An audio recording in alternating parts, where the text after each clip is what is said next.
Hello, folks. Welcome again to another edition of This is Worcester. Today, we're going to be talking about a famous restaurant that was in the east side of Worcester, off Wall Street, the El Morocco. We'll talk about its history. We'll talk about some of the famous people that came to the El Morocco, and how was this enclave of a Middle Eastern community in the city of Worcester. But we also got some interesting factual things about the El Morocco and about Wall Street. The fact that where Friendly House is on Wall Street was the home of St. George's Orthodox Church. And, that's where it was before it moved to UMass and then before it moved to Anna Street. But my special guest today is Richard Pinto. And Mr. Pinto, he's an historian on the El Morocco. He worked there as a kid. His mom cooked there. His brother cooked there. He remembers the Haddad family and the folks who made the El Morocco the famous place that it was. Quite a few stars came to the El Morocco, and we'll flash up some pictures and so on. But without further ado, I'd like to introduce you to Mr. Richard Pinto. And hey, thanks a lot for coming on to share your knowledge and your everything that you know about the El Morocco. It's great. I'm happy to do the show with you, Bill. Oh, I'm glad you were there. But tell me in the beginning, starting off, you were, your mom worked there. You were a little kid that was there. You washed the dishes. You ate. Your brother cooked there. My mother was in her 20s when she went there to work in the 1940s. Uh-huh. And she lived only a few houses away from the El Morocco on Norfolk Street. And it was a tight-knit Lebanese community up there. So, my brother worked there at 15 years old. He was head chef. And I was 14, I was a dishwasher. So I was across the kitchen for him while he's, barbecuing and grilling all these shish kebabs on there. So it was a great experience there, being in there. And now talk about some of the owners, the families, the names that were, part of the El Morocco. Well, it started in the early 40s with Paul Aboudi Sr., a little Syrian guy, Lebanese guy. And his concept was to take a 3-decker with a storefront and make the storefront a restaurant. And it was a dining room with bring your own beer, bring your own wine. And it worked well for him. We had the Syrian bakery across the street that was run by the Kalos. Yeah, there's John Garfield. He was the first celebrity that was there in 1943. In 1949 he was there. 1949. That's the first picture of the El Morocco right there, with the building next door. In later years, that building wouldn't be there. It would be just an empty lot for a long time. And that's what it looked like in the 60s and 70s with that building gone. And there was a stairway on the side of the building that went from Wall Street there to Norfolk Street, where Paul Aboudi Sr. had a 3-decker over there that he lived in with his family. Paul Aboudi Sr.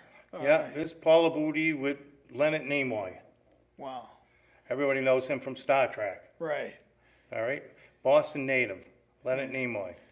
Yeah. And Paul Aboudi. The old man was just a short guy. Yeah. He was the best, though. He had the best heart in the world. Uh-huh. So, there's Herschel Bernardi on the right. That's the Zorba cast that went to the El Morocco. He could get all these people up there, these celebrities, when they came. Mm-hmm. They've heard of this place, and they say, I want to go there. And they make the call, and they say, yes, come up. We'll get you right in there. No problem. Yeah. And that's the whole clan right there. There's, I can name them from left to right, Nafi, Gracie, Marion, there's Joe, there's Johnny, There's Adele. There's Richie. There's Paul.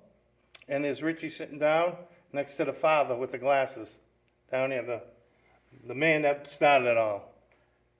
Wow. That's a beautiful picture of the whole family, huh? And that's that was the Well, new building, or was that the old building? That's in the new restaurant, I believe. Yeah. Yeah, that's in the new restaurant. I think the picture was taken in the 80s. Yeah. But their mother and his wife died in 1966. Wow. Helen. Yeah. Helen. Oh man. But they were a big family, and there's Julia Prowse, famous dancer and actress in America. That's right. Was dancing in the old El Morocco. I wonder if she was Lebanese. I don't know. She's probably Jewish. Oh, okay. Yeah. Julia Prowse. Prowse? Yeah. So, Yeah. but she livened up the place when she came. And look at the crowd. Everybody's all excited. Oh my God! There's a famous trumpet player from Worcester, Mass. Talk about trumpet players in America or around the world. We had one right here in Worcester. Emil had that right there. Emil had it. Yeah. And there's the old man with the drum. I think he's got the drum in his hand there.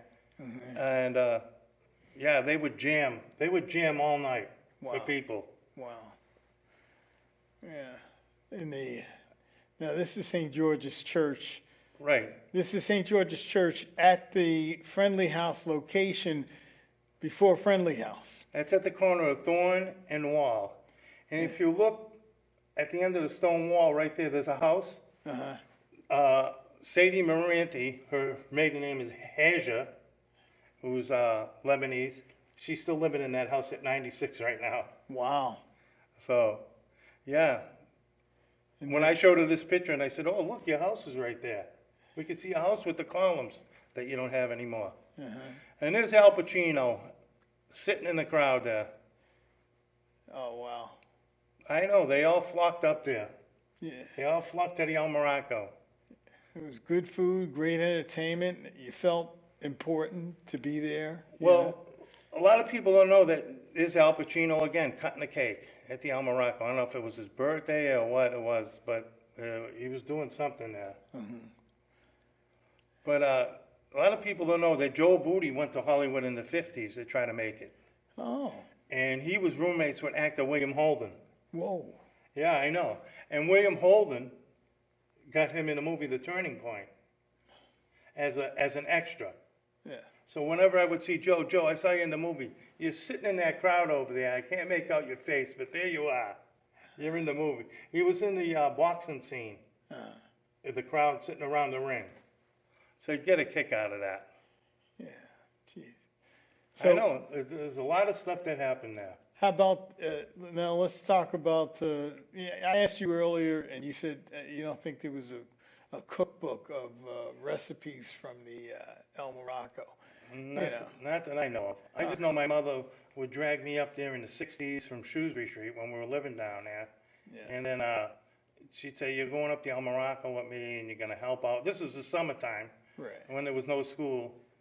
And they had me doing all kinds of things. Yeah. Cutting lettuce downstairs in the El Morocco. You know, they had a kitchen, another kitchen below the kitchen at the top floor. And I'd be cutting lettuce with Johnny Abudi down there, cutting tomatoes or whatever, you know. Now this is you. This is you. This is me. When I'm 14 years old, I was a dishwasher at the El Morocco. I know. I'm wondering who that kid is. Hey, did they tip you well? Did they tip you well? I didn't get tipped. I got paid. They paid you well. They paid you well. Yes, they paid everybody well.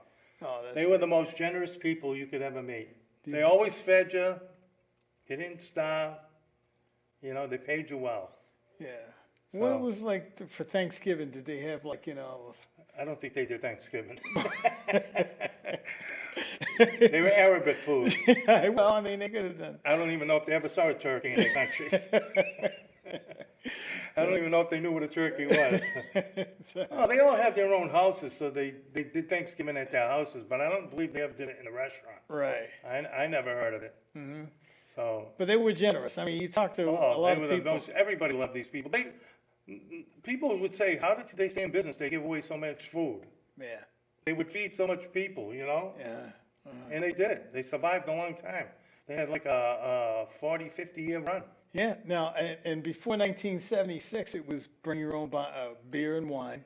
And then after 1976, the kids got together and they said they wanted to build a new El Morocco. And I just happened to do some research down at the library, and I see where former United States Senator, my former boss, Ed Brooke, helped them secure a small business loan for $700,000, and they used that money as a foundation to build what we call the new El Morocco. And and the whole premise of that new El Morocco was, I don't know, like you said, some of the families had issues with it, but they wanted to make it like more modern and so on, and they went through a little disco phase and all that. But I think they all voted the old man. yeah, The old man, I'm watching Monday Night Football with him on top of the old El Morocco before the new one was built. And we're sitting there watching the game, and he says, I didn't want the new place. The kids want it, so let them have it. You know? yeah, I think he had his run. He knew he had his run. But I didn't know the financial part of it. I didn't know how they got their money. I think a lot of people probably didn't know until that article came out right. about that. So they got it built. They built it on a big ledge on top of a hill, but they got it built. And it was a beautiful place when it opened. Yeah, it was beautiful. A lot of people will probably tell you that went there. Yeah, it was beautiful. But there was something that was missing, when you take away that older stuff. You talk about like people waiting outside to come in, and then when they had celebrities, that was all gone. That was all gone. Right, yeah. And like you say, like the celebrities that came through, the old man made sure they got inside. Yeah, trying to go with the old place, trying to find a parking space. That was one of the things. Right. They put a parking lot in the new place. But in the old place, you try to find a parking spot, and then you get in line to try to get inside in case something excitement was going to happen, like a celebrity or a musician was coming in. Right. So you get to be in there and see that. Yeah, yeah. But, you could wait outside for hours on a Thursday, Friday, Saturday night to get in there. Right. And people would be holding their bottles of wine, Matus Rosé, or they had their six-pack in their hand, I mean, the line would, get long, like 50 yards, from the front door all the way down Wall Street. Wow. And but, you had a great time, and so now your mom, did she ever share with you what was her specialty, Cooking. cooking, everything? That was her specialty. She cooked Italian, she cooked everything. Yeah. But my mother prepared all the food during the day for at night. Uh-huh. She was never there at night, Okay. She was there downstairs in the kitchen, the lower kitchen, that had a side door to that stairs. Right.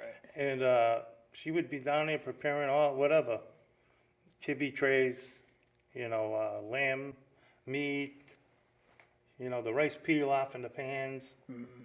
So all that stuff. And then my brother Mikey would come upstairs at 15 at night, and then he would be cooking as the head chef. And I'd be in there dishwashing, looking at him. I say, look at this guy, he's 15 and he's a head chef. And he went on to bigger and better things after that. Yeah. I met him down at Cape. Yeah. I forget that restaurant. He was like 18, he ran Baxter's. Baxter's, that's right. Baxter's Restaurant and Yacht Club. Yeah, he was good. Yeah, that's right. Stood there for like 30 years. Yeah. He was good to me when I came down there. I was printing a Cape Cod Well, travel. he was more of a favorite at the El Morocco Right. between me and my brothers and sisters. They really took a liking to him. So, He did well. yeah. He did well, but I never forget meeting him down Grace at Cape. Abudi was the brains of the operations, I thought. No, who? Grace. Grace Abudi, the old. If I remember, I think she was an accountant. I'm not sure. But she's the one that made all the decisions, as far as I know. So the Abudi family. Yeah. It was the Abudi family that, and of course there was a lot of people who said they were related to the El Morocco, and there are all kinds of Yeah, names. a lot of people do that. Yeah. But yeah. all the Lebanese, they all say they're cousins. Yeah. You know, so if I went to school with somebody that was Lebanese and I see them like 10 years later, you say, oh, to somebody, I say, this is my cousin. Right, This is my cousin, Rich Pinto. right. Yeah, My last name's Italian, but my mother's maiden name is Syrian. Giz, Ghiz. So I'm that half right there. Now, did your other brothers play around at all down here? My brother John, no, and my brother Nicholas, sometimes he came up. Okay. My sisters, I don't ever remember them being there. But you talk about people that say they're part of the El Morocco. Right, They could be related in a long line right. of their grandparents probably hung around there. No. Marion, yeah, there's my brother Mike Pinto. He was head chef at 15 at the El Morocco. Jesus. Yeah. So, yeah, he loved cooking. Yeah. And there's my mother. That's Ida Pinto. Ida Giz Pinto. Ghiz. Yeah. Well, let's not forget that. Ghiz. Yeah. But everybody knew her. She was well known in Worcester. They took, and like And you there's said, Rich Pinto. but you used to say everybody, the Abudi family took care of everybody. Nobody Oh, left. Nobody the left best. there hungry. You never stopped. You know, even when I wasn't working, I'd go up and I'd say hello and stuff. Joe would try to stuff me with a kibbe sandwich, a big kibbe sandwich. He'd say, "Here, come on, take this with you. Take this with you." I'd say, "No, Joe, I'm not really hungry." He said, "Take it with you." You know, you can't find a kibbe sandwich like that today around here. Yeah, But you talk about people that were probably connected to the El Morocco. I mean, Marion Haddad was married to a Haddad. And Emil Haddad and his sisters lived on Wall Street, right. way down. He lived there most of his life. And he was part of the El Morocco as a trumpet player and a celebrity. Yeah, so there could have been a lot of people connected to it that I can't remember because there was so many people. Right. You know, I mean, judges, lawyers, I mean, all kinds of people in the professional sect of Worcester would come there and around New England. But so, and now in the days in the closing days of the old El Morocco, all right. Do you remember? When they were like basically because they never tore down the old building. No, not until later years. Okay. A lot of people talk about, the waiting in line. I always thought they should have kept it as like a coffee house, right. Or a shrine or something. I mean, they had all the pictures on the wall in there, the celebrities that would come. Right. So right when you walk in the front door, straight across on the wall would be all the pictures of celebrities. Rodney Dangerfield was a big fixture there. Oh, really? Yeah, he used to come along a lot. In the early 80s, Rodney Dangerfield was on Johnny Carson. Right. And he says, I first off like to say hello to my good friend Joe Booty at the El Morocco in Worcester. That's how much they had the love for these people in that restaurant.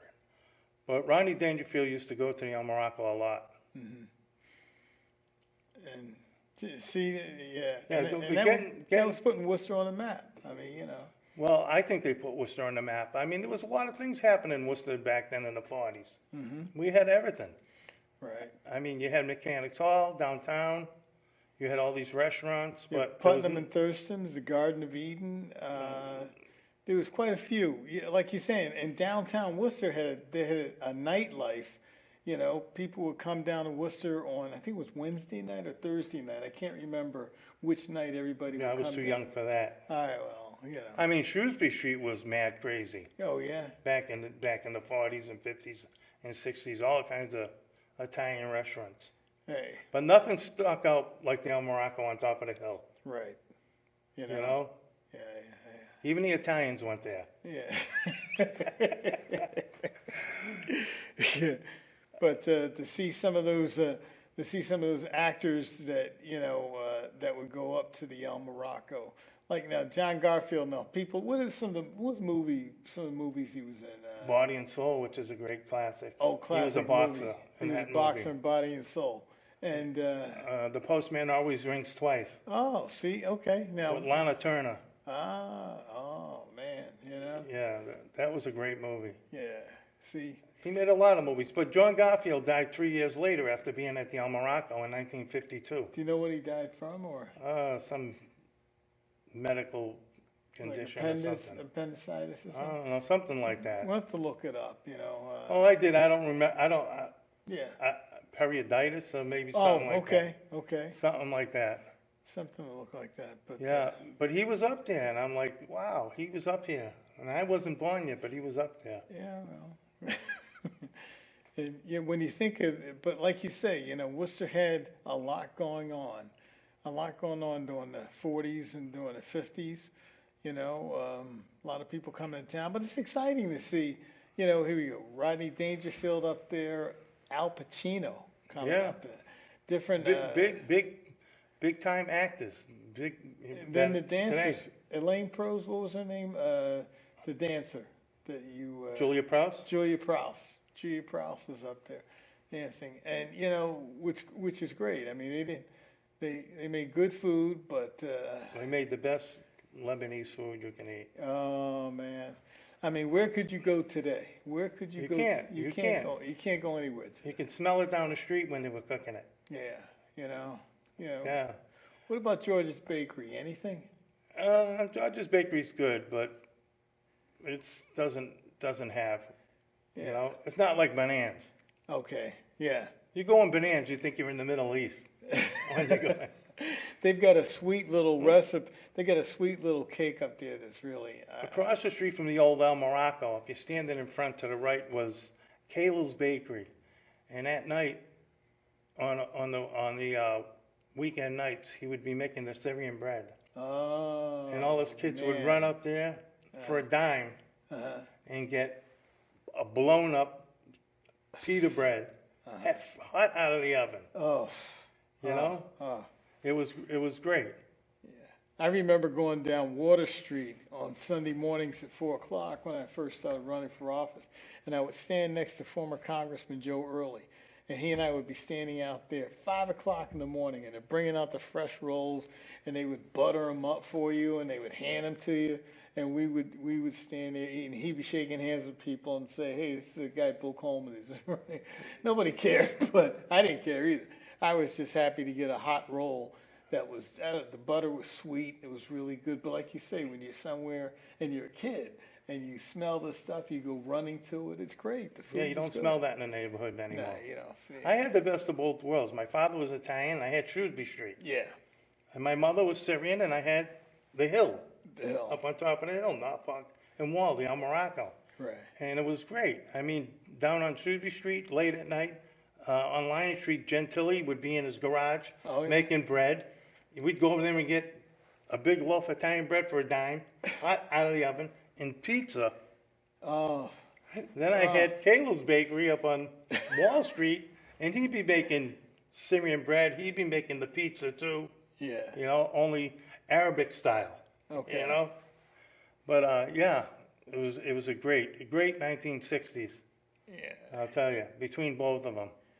I know. You sit back and sometimes you sit back, you think. I mean, I think of where I grew up in Philadelphia, and I grew up in a Calabrese neighborhood. But everybody in my neighborhood had all kinds of specialties that they were making. You grew up in a Jewish neighborhood, Yeah. right? No. I grew up in a Calabrese neighborhood. I grew up in an Italian neighborhood. Italian. It was Italian, Polish, black, and everybody got along, and nobody went hungry. If anybody got a sense that somebody was having a tough time, that next day on that person's porch, they would get bags of food. Well, that's what the El Morocco and the Booties did. They always fed people. Yeah. And if you were broke or anything and you wanted something to eat, they would give you something to eat. Yeah, I mean, it'd be kind of hard today to, to be down and out and knock on a restaurant's door and say, hey, you know, I'm hungry. Can I give you something to eat? You know, they probably think you're a little. Well, you know who else used to hang around there at night? Bob Maha. Bob Maha. You remember Bob Maha? Yeah, sure. He was there every Friday and Saturday night hanging around. Best friends with all the Abudis. Yeah, I think he was Syrian, or No, he's Jewish. Bob Maha was Jewish. I think he's Jewish. Because I mean, who owned the brewery? Wasn't it Bob Maha? No. I'm thinking there was another guy. He used to be a city assessor. He owned the brewery, and because they would, the yeast and all that stuff they would put on the streets for the snowing and all. What was it like during the snow? You know, do you remember? You still had a crowd. Brutal. The snow? Yeah. We get 2 minutes left. Maybe we can look at some of those older pictures, you know, as we kind of close this thing out. But Did he show them all already? yeah, he's going to show me. Maybe we can show him again. But I just want to say, one, I am very, very happy to have my good friend Rich Pinto here to talk about the El there's Morocco. John Garfield. Yeah, John Garfield and the stars that came up. I don't know who those people are sitting with them, but look at that beautiful face there, that woman. Yeah, you know, see. She could have been an actress. I don't know. Yeah, I know. You know, somebody will get a hold of you and say, "Hey, wait a minute, I got pictures." You know, people have pictures from back in the day, and then Mr. Leonard Booty Nimoy. and Leonard Nimoy. You know, coming to the El Morocco, coming in Worcester. You know, shish kebab. Yeah, they're holding the shish kebab Yeah. that my brother would.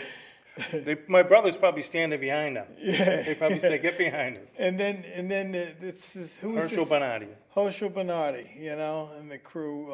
Man, so much That excitement. was the Zorba, the Zorba play, Greek- the play. The play, yeah. Yeah. But there was so much excitement that was happening in the city of Worcester. You know, we had a lot of stuff going on. But I want to bring Rich back to talk about baseball. He's got unbelievable knowledge of baseball in the early days in Worcester, and his passion for the sport today, and his attitude towards some people who don't live up to his expectations. But that's okay. But I want to thank you very much for joining us. I'm Bill Coleman. This has been another edition of This is Worcester. We were talking about the El Morocco. My very special guest today has been Mr. Rich Pinto, who's a El Morocco historian. He ate the food there, you know. He made the food there, and it was his pictures that gave us a little history of Wall Street, St. George's Church, which is now the location of Friendly House, and now there's apartment buildings where the new El Morocco is situated. But I want to thank you very much for joining us, folks. We will see you on another edition of This is Worcester. If you'd like to be a guest on This is Worcester, please contact WCCA-TV at 508-755-1880, and we'd be glad to share your story, your history, and what you'd like to talk about on the program. Thank you again.